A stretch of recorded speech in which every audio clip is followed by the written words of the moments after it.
Hello friends, आपके जो भी डाउट्स है वो कमेंट्स में लिखिए। आपके सारे डाउट्स 7 आवर्स के अंदर सॉल्व कर दिए जाएंगे। अगर आप इस वीडियो की नोट्स चाहते हो तो टेलीग्राम की लिंक नीचे डिस्क्रिप्शन से मिल जाएगी। ओके, अगला क्वेश्चन है answer the following questions regarding earth's magnetism. A vector needs three quantities for its specification. Name the three independent quantities conventionally used to specify the earth's magnetic field.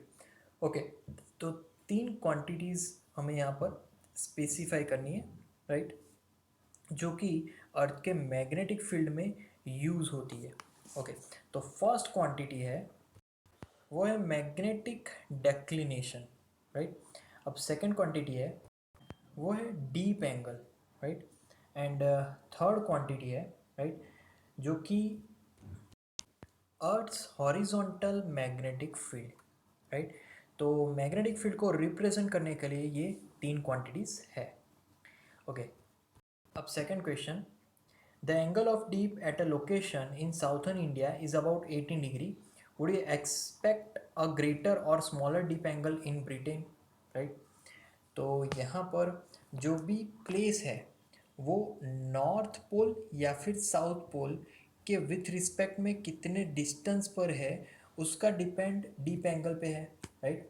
अब Britain के लिए जो deep angle है वो लगभग 70 degree, for example 70 degree south पे है, right. तो 70 डिग्री साउथ पे इंडिया में कोई एक प्लेस है, राइट, उस पे डीप एंगल 18 डिग्री से ज़्यादा होगा, राइट।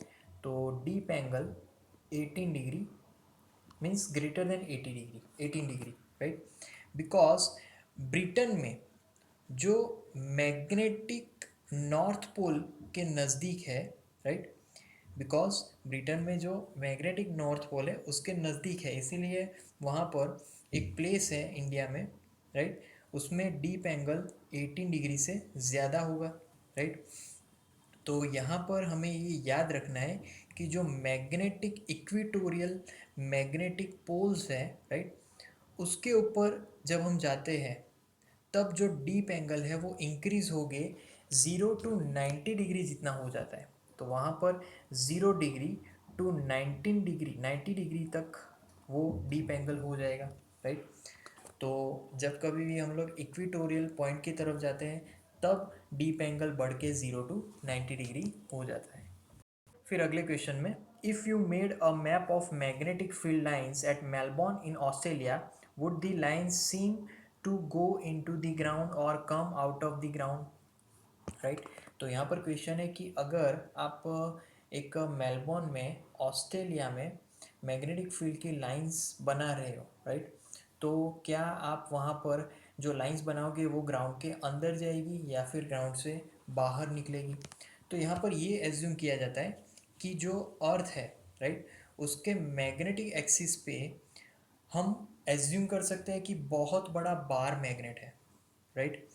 अब जिसका जो साउथ पोल है, राइट, वो एज अ नॉर्थ पोल होगा और जो मैग्नेट का नॉर्थ पोल है वो जियोग्राफिकली साउथ पोल होगा, राइट। मतलब कि हम लोग एज्यूम कर सकते हैं कि जो भी हमारे मैग्नेट्स है उसका नॉर्थ पोल जहाँ पे आके रुकता है वहाँ पर अर्थ का बहुत बड़ा साउथ पोल होगा, तभी वो छोटे मैग्नेट्स को अट्रैक्ट करता है, राइट। तो यहाँ पर हम लोग एज्यूम कर सकते हैं कि जो भी मैग्नेटिक फील्ड लाइंस है वो मैग्नेट के नॉर्थ पोल से बाहर निकलती है और साउथ पोल में अंदर जाती है, राइट। इसीलिए जो ऑस्ट्रेलिया का मेलबॉर्न है उसके पास मैग्नेटिक फील्ड के मैप में मैग्नेटिक फील्ड लाइंस जो ग्राउंड है उससे बाहर आएगी। तो यहाँ पर आंसर आएगा कम out of the ground, right. क्योंकि हमारे एजम्पशन के हिसाब से वहाँ पर मैग्नेटिक फील्ड बाहर आनी चाहिए। फिर अगला क्वेश्चन है, in which direction would a compass free to move in the vertical plane point to if located right on the geomagnetic north और साउथ पोल। अगर हमारे पास एक कंपास है जो कि वर्टिकल पॉइंट से वर्टिकल प्लेन में वो फ्री है मूव होने के लिए और वो लोकेट हो रहा है जियो मैग्नेटिक नॉर्थ या फिर साउथ पोल, राइट, तो कौन से डायरेक्शन होगा यहाँ पर।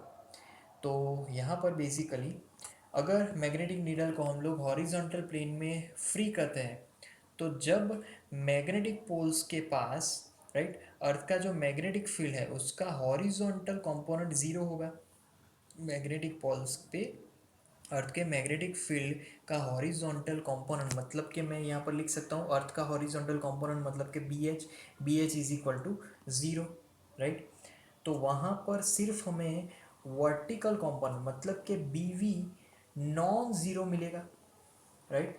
तो बी वी नॉन ज़ीरो मिलेगा, इसीलिए जो मैग्नेटिक नीडल है वो किसी भी डायरेक्शन में रेस्ट पे रहेगी, राइट।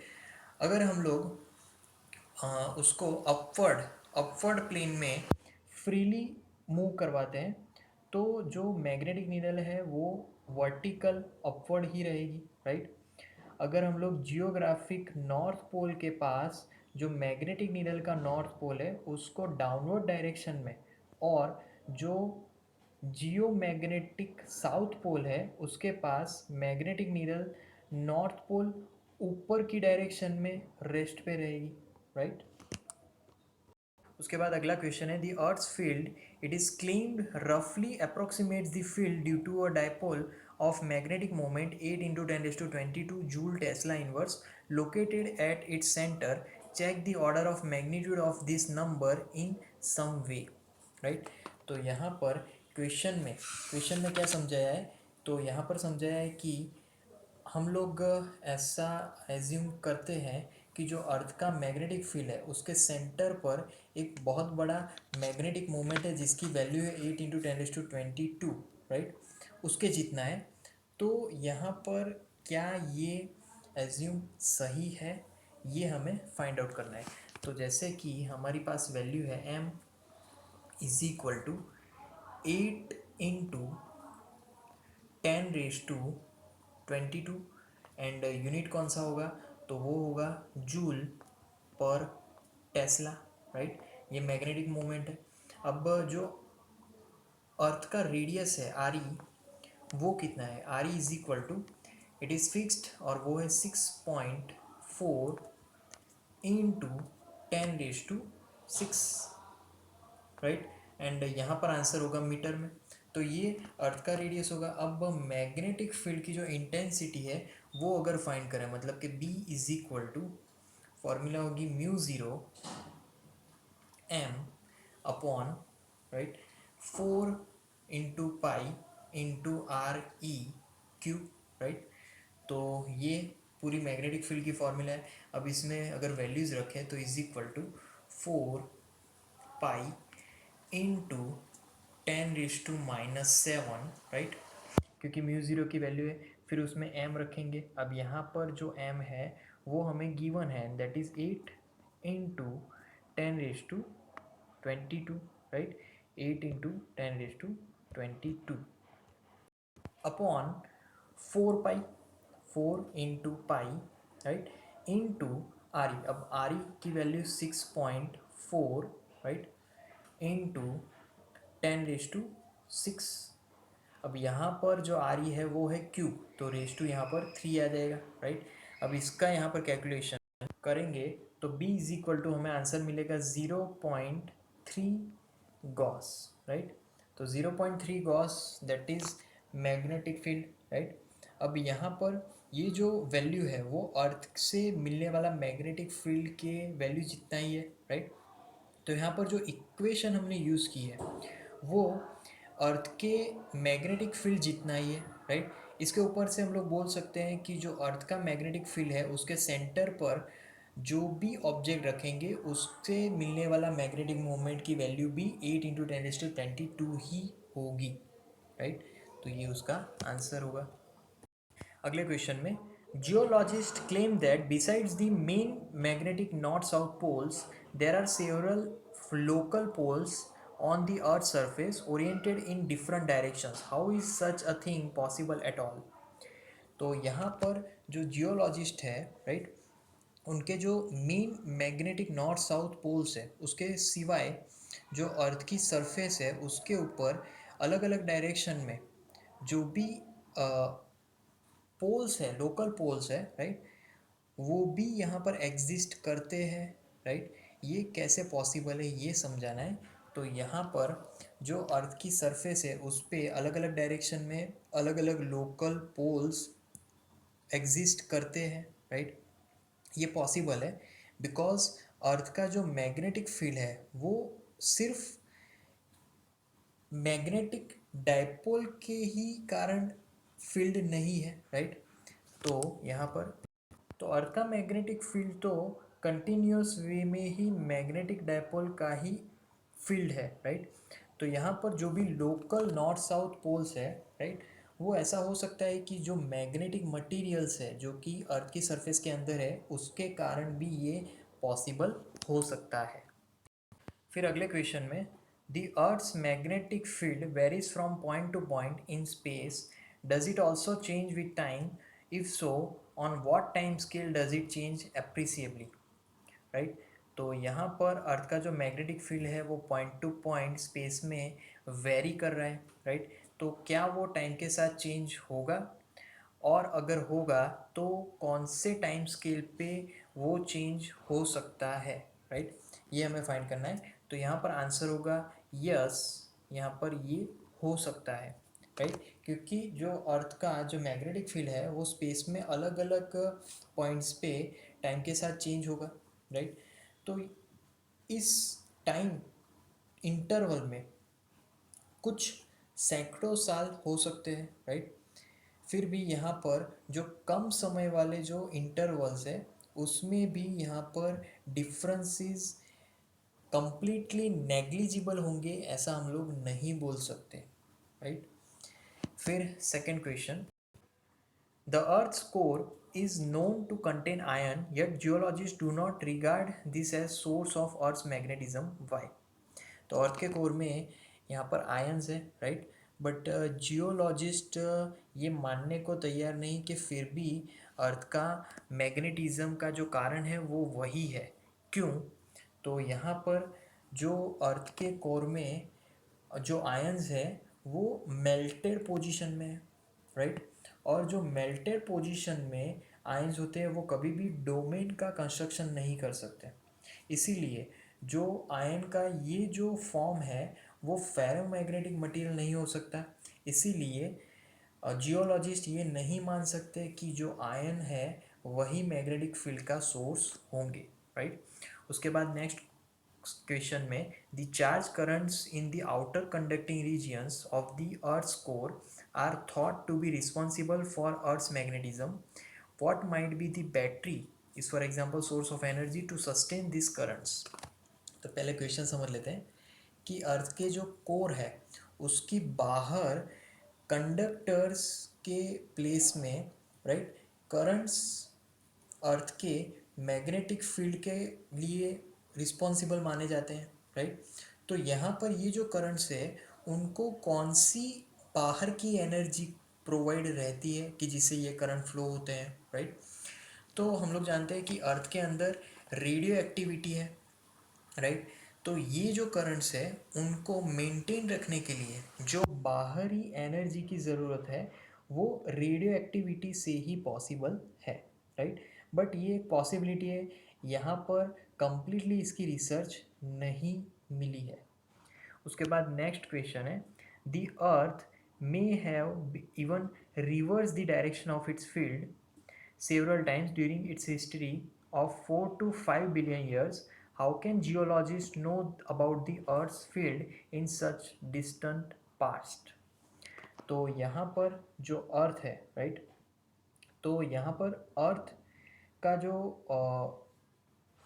जो फील्ड है उसकी डायरेक्शन 4 टू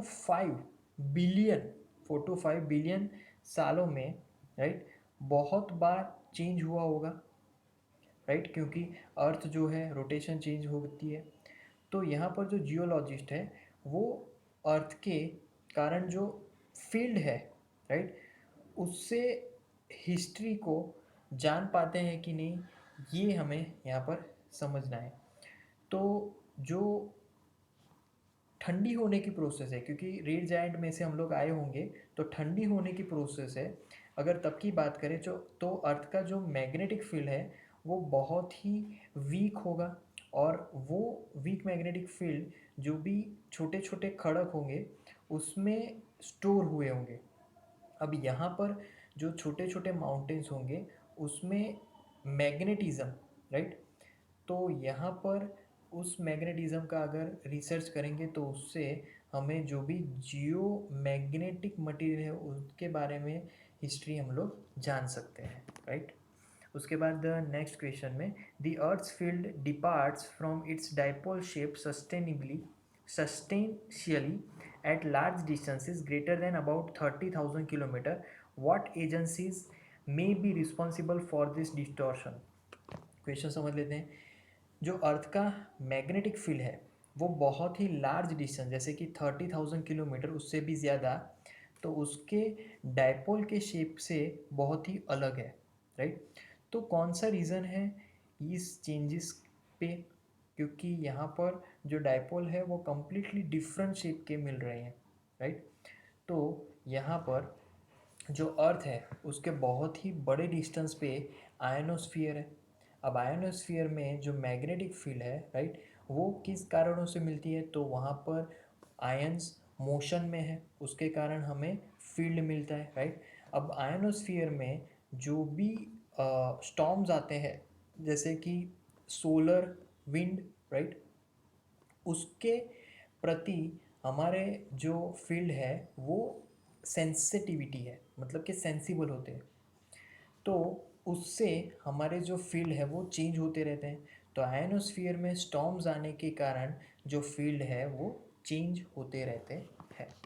फिर उसके बाद next question, interstellar space has an extremely weak magnetic field of the order of 10⁻12 Tesla.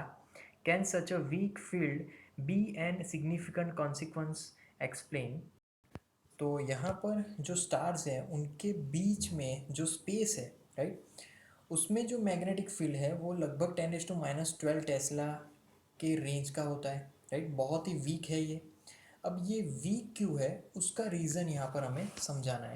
तो पहले तो रेडियस की मैं फॉर्मूला लिख लेता हूँ। जब कोई ऑब्जेक्ट सर्कुलर मोशन करता है तब radius is equal to, formula होगी m into V upon Q, right, into B, so M V upon Q B, right. तो इसका मतलब ये हुआ कि r is proportional to 1 upon B, right. तो यहाँ पर जो r है, जो डिस्टेंस है, वो मैग्नेटिक फील्ड के इन्वर्सली प्रोपोर्शनल में है, राइट। अब यहाँ पर मैग्नेटिक फील्ड 10⁻12 टेस्ला जितना है, तो इसका मतलब ये हुआ कि रेडियस बहुत ही ज़्यादा है क्योंकि इन्वर्स में है, राइट। तो यहाँ पर स्मॉल डिस्टेंस के लिए ये जो डिफ्लेक्शन है वो हम लोग समझ सकते हैं, बट बिगर डिस्टेंस के लिए जो डिफ्लेक्शन है ये हमें नोटिस करना पड़ेगा। नेक्स्ट क्वेश्चन में a short bar magnet place with its axis at 30 degree with a uniform external magnetic field of 0.25 Tesla experiences a torque of magnitude equal to 4.5 into 10 raised to minus 2 joule. What is the magnitude of magnetic moment of the magnet? तो question समझ लेते हैं पहले। एक bar magnet है, उसकी axis पे, right, 0.25 Tesla जितना हम लोग यूनिफॉर्म एक्सटर्नल मैग्नेटिक फील्ड के साथ 30 डिग्री का एंगल बना रहा है। तो bar magnet uniform external magnetic field के साथ 30 डिग्री का एंगल बना रहा है, राइट। अब यहाँ पर जो बार मैग्नेट है, राइट, वो 4.5 इंटू 10⁻² जूल जितना टॉर्क फील करता है। तो हमें फाइंड करना है मैग्नेटिक मोमेंट कितना होगा। तो उसके लिए पहले मैं इक्वेशन लिखूँगा। पहले टाउ की equation, torque is equal to, तो ये होगा M B, right, sine theta. Tau is equal to M B sine theta. अब यहाँ पर एम को मैं सब्जेक्ट बनाऊंगा तो M is equal to tau, right, upon B sine theta. So M is equal to tau upon B sine theta. अब values रखेंगे तो इज इक्वल टू, वैल्यूज़ में टाउ की वैल्यू होगी 4.5, राइट, इंटू 10 रेज टू कितनी है value given है -2, right, upon B value है 0.25, right, into sine theta, theta कितना है 30, तो साइन यहाँ पर आ जाएगा 30 डिग्री, राइट।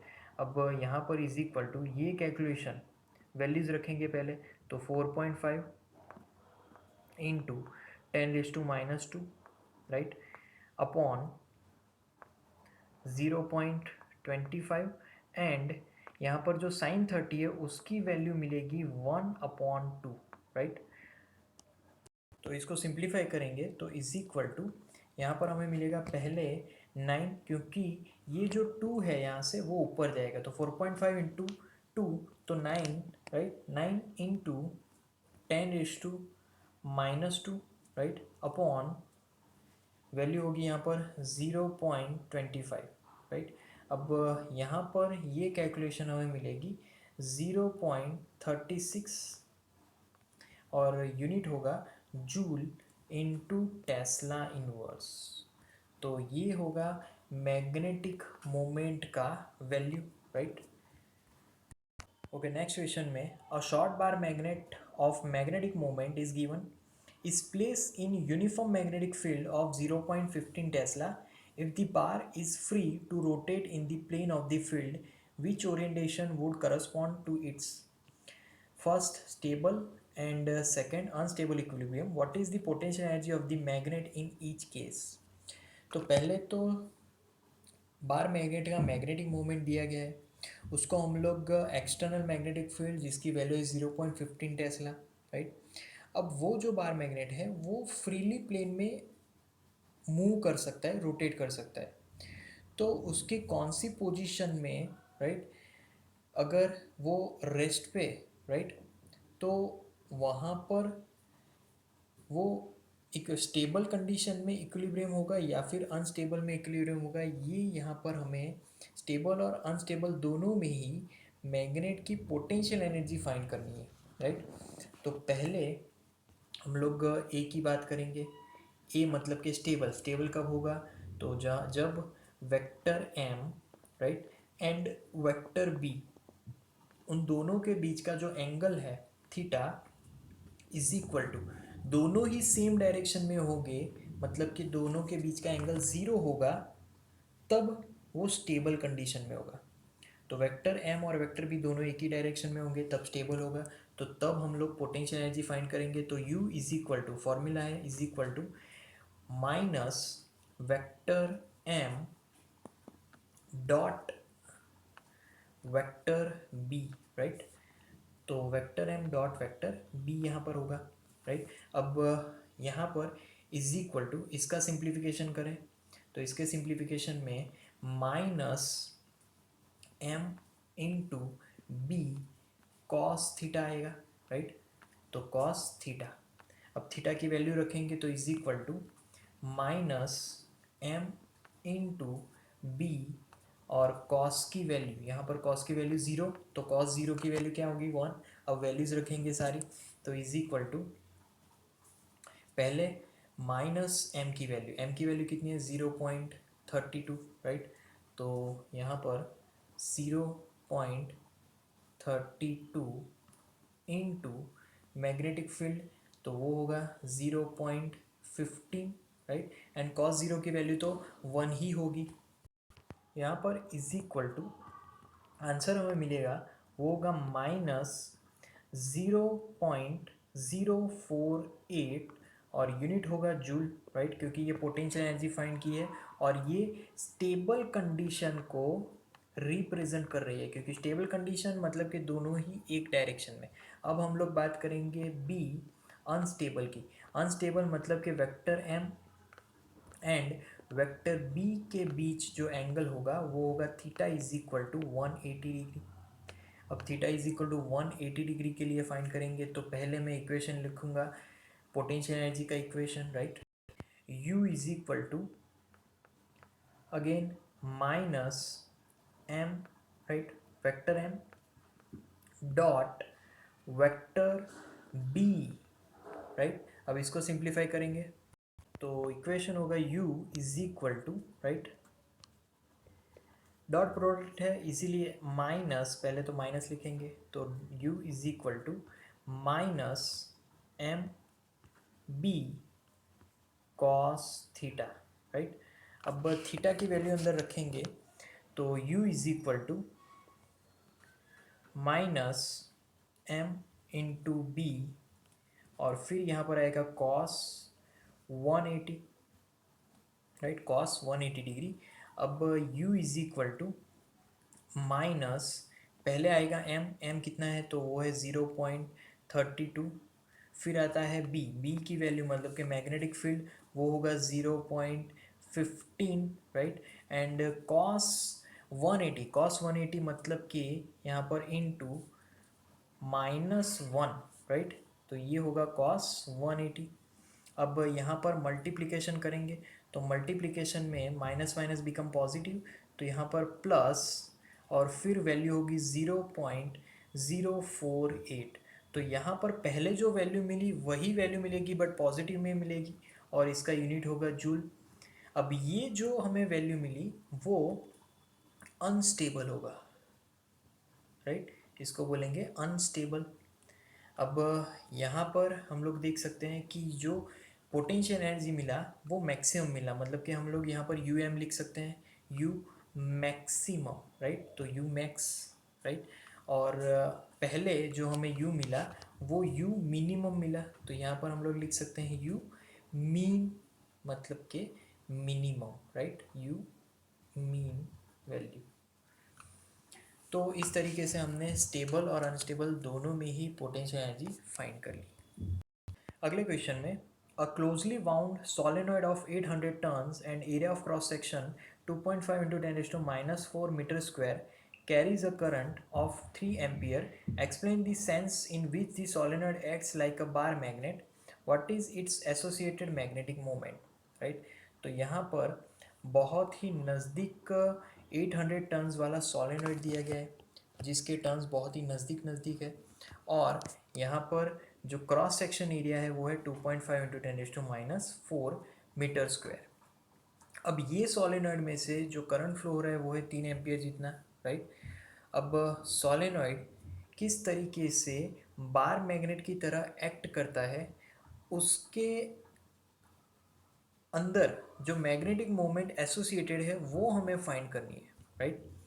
तो मैग्नेटिक मोमेंट फाइंड करेंगे। अब पहले तो सोलेनॉइड उसका जो एक्सिस है उसके पैरेलल हम लोग राइट हैंड रूल अप्लाई करेंगे, तो इससे जो करंट है वो हमें उसकी जानकारी मिलेगी। तो उस हिसाब से यहाँ पर जो बार मैग्नेट है उसका नॉर्थ पोल या फिर साउथ पोल उसका हमें पता चलेगा, राइट। तो पहले हम लोग मैग्नेटिक मोमेंट फाइंड करेंगे, तो magnetic moment is equal to, उसकी फॉर्मूला होगी सोलेनॉइड में n into I into A, right. अब वैल्यूज़ रखेंगे, तो वैल्यूज़ में पहला नंबर ऑफ टर्न्स है, नंबर ऑफ टर्न्स है 800, फिर current through that solenoid, current की वैल्यू कितनी है वो है 3 ampere, and cross section area है 2.5 इंटू 10⁻⁴, राइट, -4। तो ये उसकी वैल्यूज़ है। अब इसको कैलकुलेट करेंगे तो हमें मिलेगा 6 इंटू 10⁻⁻1, राइट। और इसको हम लोग और सिंप्लीफाई वे में अगर लिखें तो ये लिख सकते हैं 0.6, और यूनिट होगा एम्पियर मीटर स्क्वायर, या फिर दूसरा यूनिट होगा, राइट, लिख सकते हैं हम लोग 0.6 जूल टेस्ला इनवर्स। तो ये हमने फाइंड किया मैग्नेटिक मोमेंट, राइट, जो कि सोलेनॉइड में मैग्नेटिक मतलब कि सोलेनॉइड में जो करंट है उसके डायरेक्शन से ये डिसाइड होता है, राइट। नेक्स्ट क्वेश्चन में, if the solenoid in exercise is free to turn about the vertical direction and a uniform horizontal magnetic field of 0.25 Tesla is applied, what is the magnitude of torque on the solenoid when its axis makes an angle of 30 degree with the direction of applied field?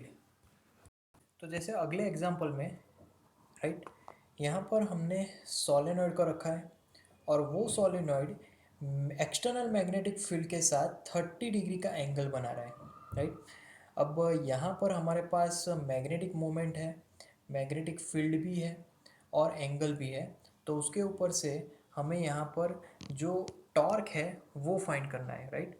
तो torque की formula मैं यहाँ पर लिखूँगा vector tau is equal to vector M cross vector B. ये torque find करने के लिए फॉर्मूला है, राइट। अब टाउ इज इक्वल टू, यहाँ पर क्रॉस प्रोडक्ट है इसीलिए यहाँ पर कौन सा फंक्शन आएगा, तो यहाँ पर आएगा साइन थीटा, राइट।